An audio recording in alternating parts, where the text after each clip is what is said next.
Coming up live from the comfort of your desk. Making events awesome. Let's get ready for the countdown. And welcome. Making events awesome. Don't you hate stage invaders? Now, I'm not going to talk about that incident because I think it's been flogged to death.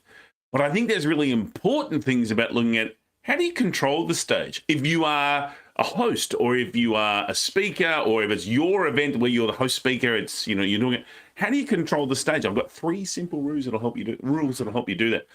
Hi, I'm Warwick Merry. I am triple certified and recently a multi-award winning event host and producer. For those of you who might not have seen, over the weekend, I did actually win Breakthrough Speaker Award for the amount of success I've had being able to flip to online, and also the Nevin Award, which is a highly esteemed award for services to speaking industry and to our association, which I'm very, very humbled and grateful to win. But that's not what's important. What's important is controlling the stage. Now, you might not have stage invaders, but you may have someone try and control the stage. I don't know if you've ever seen, particularly if it's an awards night, someone will, maybe they've had a beverage or 7 and they'll come up and go, oh, can I just say a few words? This happens a lot at weddings for those of you who host weddings, but sometimes it does happen at corporate events.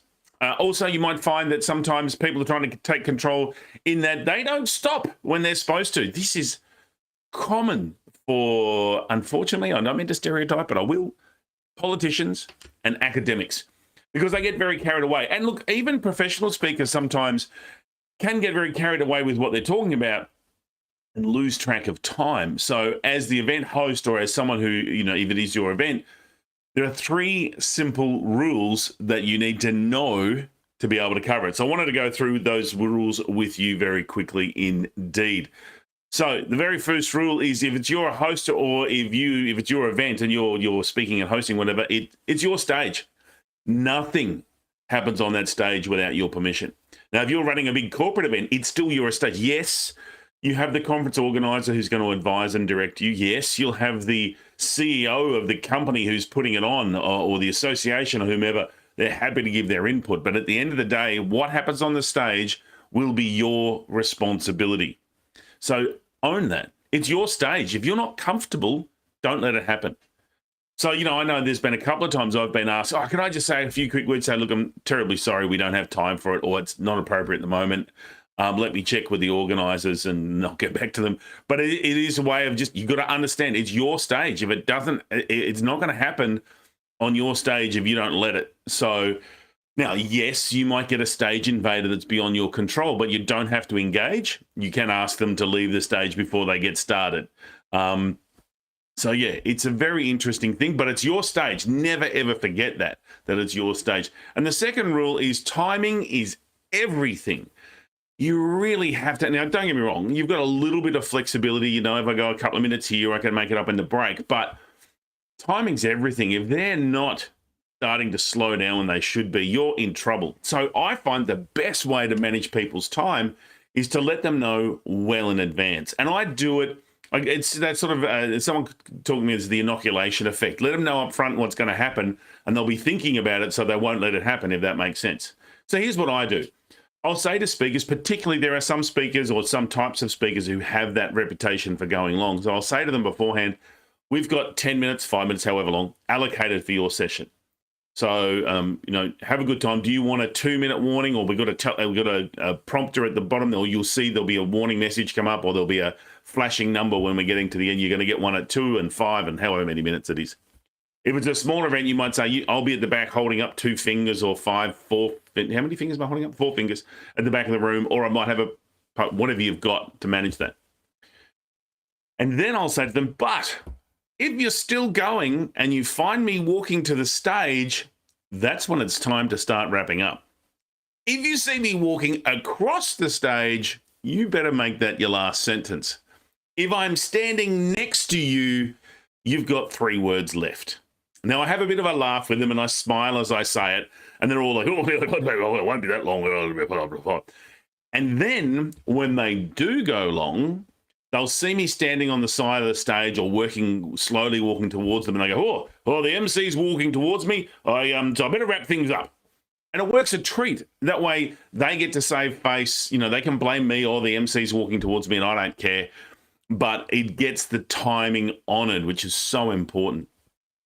Now, if something weird happens, or if you're not sure what to do, or if you have any doubts beyond that, then this is where the third rule really helps. And that's quite simple. When in doubt, see rule 1. It's your stage. Don't let anything happen on that stage that you wouldn't be comfortable with. If you need to, if you know, because often with associations or with weddings, there was one wedding I hosted, I had bride and groom said, now there's going to be a fight. This person's going to start it. It's going to be about this. When that happens, just step back. We have it covered. And if needed, we'll call the cops. And I laughed thinking that they were joking. But no. After a few beverages, there was a fight. That person started it. They called the cops. But, you just know, they knew. And same with associations and organizations. If there is a person that's likely to cause issues, they will let you know in advance. And so you can have a plan to deal with it. But at the very least, understand it's your stage. Timing's everything. And if you're in any doubt of what's going on, just remember, it's your stage. Take whatever action you deem appropriate to make sure that the event is a success. You've got to think bigger than what's happening right here, right now, but look at how do I make this whole event a success and enjoyable for everyone. So I hope that helps a little bit in talking about some of the stage rules or the stage guidelines I would highly recommend. And thank you so much, Terry Brock. It's nice of you to say that. But yeah, it's 3 very simple things to keep in mind and really take ownership. Once I didn't, got to be honest, once I didn't, it was a big event. Something was going on too long. I thought it was going too long. I said to the organizer, that's going too long. Do you want me to get them off? And they said, oh, no, it should be fine. They'll wrap up soon. I didn't get them off, and there was someone of influence in the audience who later on I found out decided they wouldn't book me because I couldn't control the stage. So I learned that mistake the hard way. Learn from my mistakes. Control your stage. It is so important and so critical to do so. Hey, if you want to keep in touch and find out some other stuff that we got going on, talking about events and how do we make events awesome, come and join our Facebook group. We have great chats over there and some great little different bursts of advice and stuff. In fact, this video is streaming there as we speak. makingeventsawesome.com is how you get there. Hey, thanks so much for your company. I look forward to your company next time. Every Thursday morning, Melbourne time at 9 a.m. Melbourne, Australia. Not Melbourne, Florida, or Melbourne, other places in the world. Melbourne, Australia, 9 a.m. Thursday mornings. Great to be here. If you have any event issues that you need help with, let's talk to me. Let's find out how we can make your next event awesome. All right. Hey, thanks so much for being here. I look forward to your company next time. Thank you. This is the end of Stream Dance. I don't know if you've noticed, but LinkedIn really cuts off your stream early. So I just like to have a little jiggle and a dance. Give some people at the end something to look for. Whoa, hey, there was a stunning move. All right.